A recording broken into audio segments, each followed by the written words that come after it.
Hi welcome to Discover channel. இன்றைக்கி வந்து பார்த்தீங்கன்னா 90s கிட்ஸுக்கு ஃபேவரட்டான ஒரு மூவி. அந்த மூவி யாருமே மறந்துருக்க மாட்டாங்க. The mummy. இது வந்து பார்த்தீங்கன்னா தமிழ் டப்புல ஒரிஜினல் டிவிடி. ஸோ இது வந்து பார்த்தீங்கன்னா மோஸ்ட்லி விஜய் டிவியில் 90s கிட்ஸில் வந்து பார்த்தீங்கன்னா நம்மலாம் சண்டேஸில் வந்து பார்த்தீங்கன்னா விஜய் டிவி எடுத்து கூறுவோம். ஸோ கரெக்டாக ஞாயிற்றுக்கிழமை 11 மணியான படம் போடுவாங்க.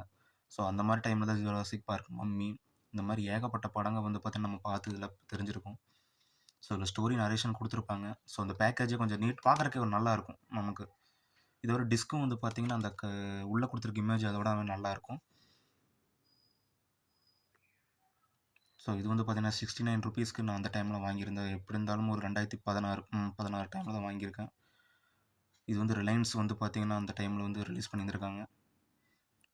இது வந்து பார்த்தீங்கன்னா லெட்டர் பாக்ஸ் மாதிரி தான். இப்போ நம்ம இருக்கிற எல்இடி ஸ்க்ரீனில் டிவிலலாம் போட்டோம்னா 43 இன்ச்சஸ்லாம் போட்டிங்கன்னா கொஞ்சம் லெஃப்ட் அண்ட் ரைட் கர்சர் மேலே கீழே இருக்கிறத விட லெஃப்ட் அண்ட் ரைட்டு கர்சரோடவே சேர்ந்தா வரும். ஸோ இதில் என்ன ஒரு மைனஸ் பாயிண்ட்னா தமிழ் ஆடியோஸ் வந்து பார்த்தீங்கன்னா அந்த டைமில் 5.1 விடல. நான் மோஸ்ட்லி தேடி பார்த்துட்டு எல்லாத்துலேயுமே ஒரிஜினல் ஆடியோ 5.1 எதுலேயுமே இல்லை. எல்லாமே 2.0 மட்டும் தான் கொடுத்துருக்காங்க. ஸோ இங்கிலீஷ் சப்டைட்டிலோட இருக்கு.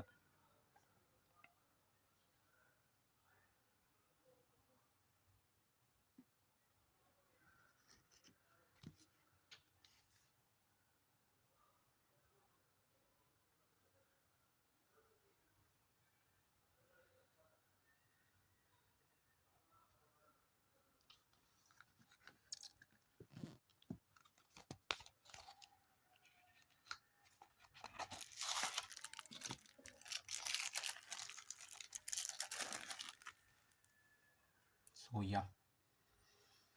இதுதான் அந்த disc. So the mummy returns. இதுக்கு முன்னாடி பார்ட் 1 இருக்குது. பட் அதோட டிவிடி எனக்கு கிடைக்கல. இருக்குது பட் எனக்கு கிடைக்கல. இதாங்க இருந்துச்சு என்கிட்ட. ஸோ இது வந்து பார்த்தீங்கன்னா Tamil version plus Hindi versions 2மே இருக்குது. ஸோ இந்த டிஸ்கெல்லாம் ரொம்பவே நல்லாயிருக்கும். நான் அந்தளவுக்கு சேஃப்டி பண்ணி வச்சுருக்கேன் எல்லாத்தையுமே. இந்த மம்மி ரிட்டர்ன்ஸுங்கிறது நமக்கு இதிலேயே வந்துடும். ஸோ இதோட மெனுவை பார்க்கலாம்.